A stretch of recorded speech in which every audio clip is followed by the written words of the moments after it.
News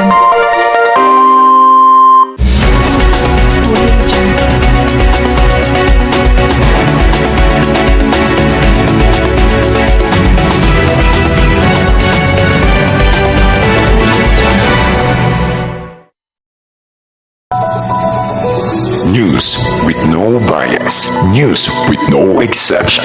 Honest and impartial.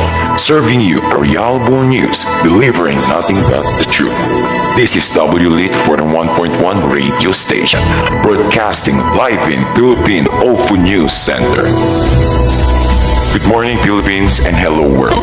Today is Friday, December 2, 2022, and you're listening to WLIT 41.1. This is Jeremiah Galarosa, serving you the hottest and the most leading news of the day, sharing knowledge and moral lessons, giving you some interesting stories around the globe. For the headline, breaking news.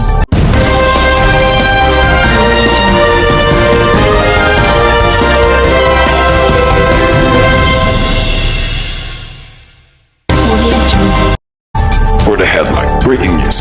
Three young men founded under the oak tree. Who are these three young men? How did all these three young men die? Who killed them?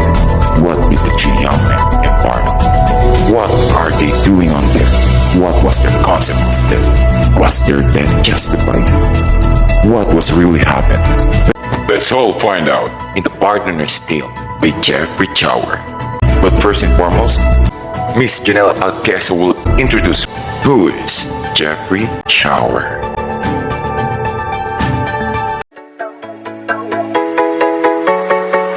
This is WLIT 41.1 radio station.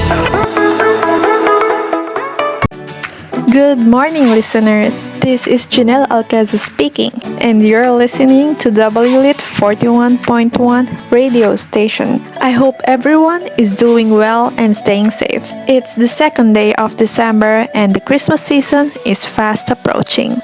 Anyway, our topic for today is about Geoffrey Chaucer. Geoffrey Chaucer was born in 1340s in London, England. He was an English poet, author, and civil servant. He is considered as the father of English literature and an outstanding English poet before William Shakespeare. Chaucer also gained fame as a philosopher and astronomer. During the second half of the 14th century, he maintained a career in the civil service as a bureaucrat, courtier, diplomat, and member of parliament. He developed his own type of poetry, written in the Middle English vernacular, which means he wrote the way people spoke, not in French or Latin. The Canterbury Tales is his most famous work.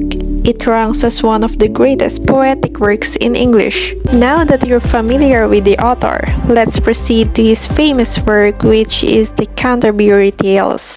The Canterbury Tales is a frame narrative, or a story told another story or stories. The frame of the story opens with a gathering of people at the Tabard Inn in London, who are preparing for the journey to the shrine of Saint Becket in Canterbury. This is a yearly occurrence, and Chaucer is among the people preparing for the journey. The host of the inn suggests that they all take turns telling a tale as they travel. Whoever tells the best tale to be judged by the host will receive a free meal upon their return. In total, there are 24 tales. It's possible that Chaucer never finished the work, since the prologue lists people who made the journey but did not tell a tale.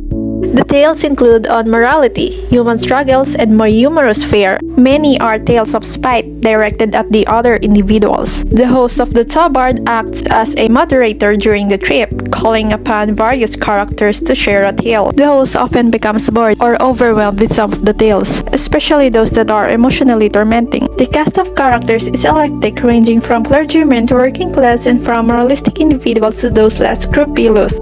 The mix of character is what makes the frame narrative so compelling during the journey. These character stories emphasize their moral values or a struggle that each individual has endured. And that's the Canterbury Tales by Geoffrey Chaucer. What an interesting tale, right? Now let's look forward to one of his tales called The Pardoner'S Tale. It will narrated by Mr. Jago S. Toque. And you're still listening to WLIT 41.1 radio station. In the Pardoner'S Tale, generally speaking, three evil young men set out to find death and get what's coming to them. This lesson will focus on the prologue and summary of the Pardoner's Tale. The unfinished Canterbury Tales by Geoffrey Chaucer is a collection of stories told by pilgrims on their way to visit Canterbury in England. Before the Pardoner begins his tale, the physician tells his and his sad story leaves Harry Bailey, the host of the inn, where the pilgrims first met, so upset that he asks the group for a happier one. The Pardoner agrees to tell the next tale, which he promises will be happier and will have a moral to it. To begin with, the Pardoner tells the other pilgrims about what he does for a living. He's a church official who travels the countryside selling pardons, which were pieces of paper blessed by the Pope that were used to pardon sins, and showing off fake relics. He tells the other pilgrims up front that what he cares about is money, not saving the souls of those he preaches to. He tells the others that he uses stories with moral to cheat people out of their money. He says he puts on a show for the purpose of manipulating people to give money rather than any true concern for their souls. After he describes how corrupt he is, he reassures the company that he is still able to tell a moral tale. He also states gluttony is the main cause of human grief and misery. Three Flemish rioters, really not all gentlemen as you'll see, have just finished up a long night of drinking. This is all they ever really do, drink and gamble. Here, there is a long rant by the Pardoner about the evils of money, greed, drunkenness, and gambling. The rioters' story take place during the time of the Black Plague, and they're still in the tavern in the morning. The young men are drinking again, and they notice a coffin go by. They learn that they used to know the dead man. The servant boy tells them that the dead person they saw was a friend of theirs who has been stabbed in the heart by a thief called Death. They should be ready to face death if they should meet him. Another man adds that this thief likely lives in a nearby town. After recalling all the deaths that Death has caused throughout the countryside, the rioters swear a pact of brotherhood. They swear and make a vow to protect each other to the death. The three rioters swear an oath to find Death and kill him before nightfall. When they had gone not even half a mile, they met an old man who longs for death to end the suffering of old age. But Death won't take him, so he wanders the earth like a restless wrench, knocking on the door of death so he can rest his bones, but Death won't let him in. The three rioters rudely asked the old man why he was still alive at such a ripe and old age. The old man answered that he has lived a long time because Death will not take him. He also says that he is wandering the earth looking for someone who will trade youth for his old age. One of the rioters asks even more rudely where they can find this Death. Where is he? I left him over there, under a tree. The old man tells the three rioters that if they want to find Death, they should turn up this crooked way, and in the grove they will find him underneath an oak tree. He says that Death will be waiting there and will not hide from them because of their boast. The three rioters ran until they came to the tree. They found the tree but became distracted by coins beneath it.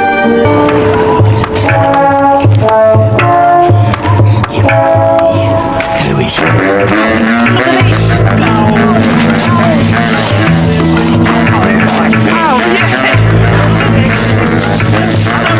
have to get this gold away from here back to my house.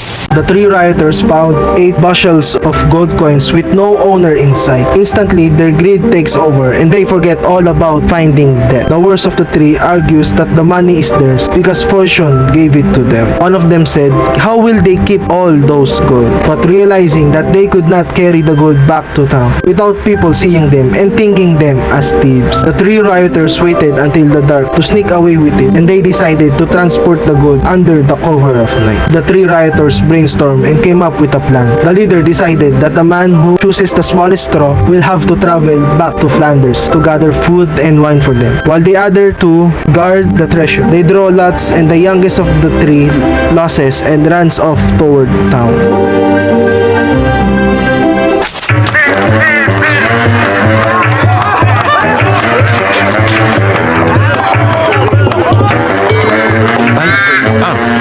Thank you. I don't need to split it with them. After the youngest rider had left, One of the two remaining persuades his companion and dear friend that they should stab to death the youngest on his return, so that they only have to share the gold they found between them.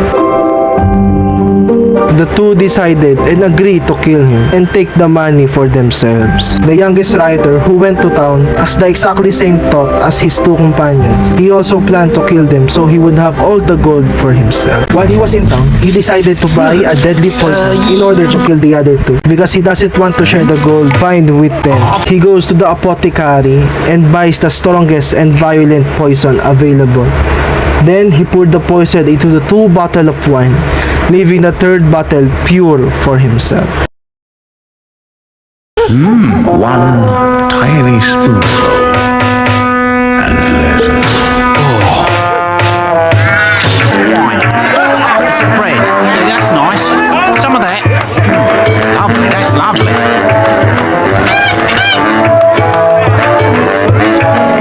When the youngest rioter returned, the 2 others stabbed him. They killed him.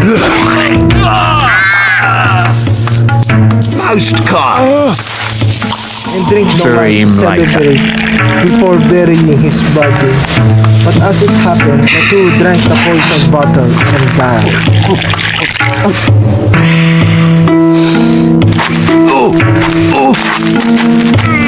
Can you shut it?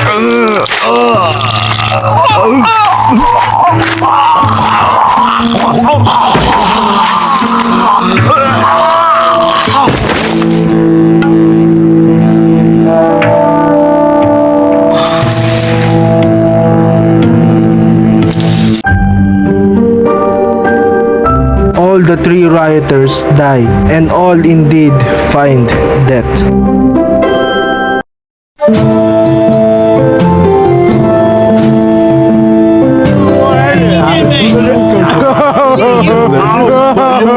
Oh, yes, you did that! Hey, he's a friend of mine. Who killed him? Why, Death did. Oh, that guy again. Let's make an oath to find Death and kill him. Yeah! Hey, how come you ain't dead yet, old man? You a spy for Death? You're looking for Death? You'll find him over there. We should wait till sundown before we take this back. Go to town and get us some drinks. Some of these drinks, Governor. Here, they're in bottles. Have you got any strong poison? So we get him when he comes back, and then our share will be even bigger. My old friend. Let's drink to more treasure.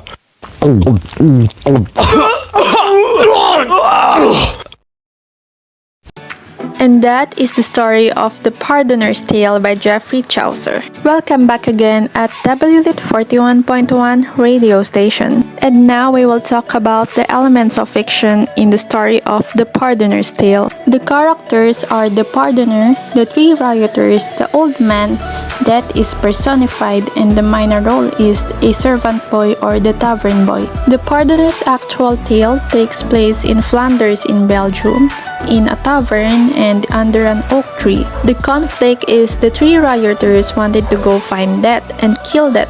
Later, the rioters found Death and didn't know, then they came across bundles of gold. They planned to kill each other and ended up all dying. The type of conflict was man versus fate and man versus man. And here is the themes in The Pardoner's Tale. First is corruption.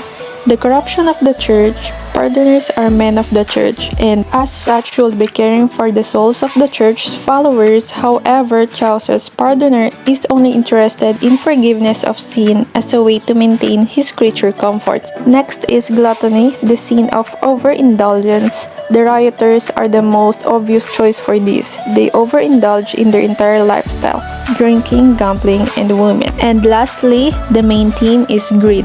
2 of the rioters plan to stab the 3rd in the side, and the 3rd one plans to poison the other 2. The motivation behind this is simply greed. This is very important because it proves the pardoner point. The love of money is the root of all evil. Literary approaches. Moral philosophical criticism. The moral of the Pardoner's tale is that the love of money is the root of all evil. He preaches against greed, yet he is a greedy person that will stop at nothing to fill his pockets with money obtained through lies and trickery. The Pardoner's Tale is a moral tale, a story that teaches a lesson about what is right and wrong in human behavior. Reader responds criticism. Chaucer wants the reader to focus on his tales of sins to remind them of their own faults, hopes for a need of confession and contrition. Chaucer might have hoped the readers to learn that be cautious of church figures. They are not as revered as you believe and judge people by their actions, not by their words. Chaucer is showing to his readers that this conman is not exactly what he seems to be. He is deficiently physically and apparently in his ability to sell his wares. Geoffrey Chaucer wants the reader to learn the moral of money is the root of all evil. However, Chaucer also wants us to realize that supposedly holy members of the church can be evil and corrupt like the pardoner. In life, everyone is searching for something or someone. Sometimes we just don't realize that we found it until it's too late. What we find may not always be what we are looking for.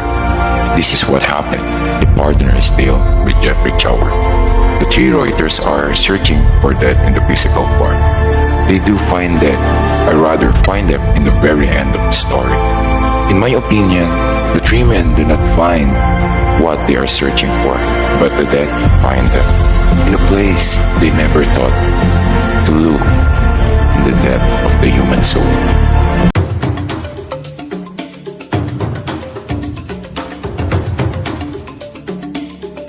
This is WLIT 41.1 radio station.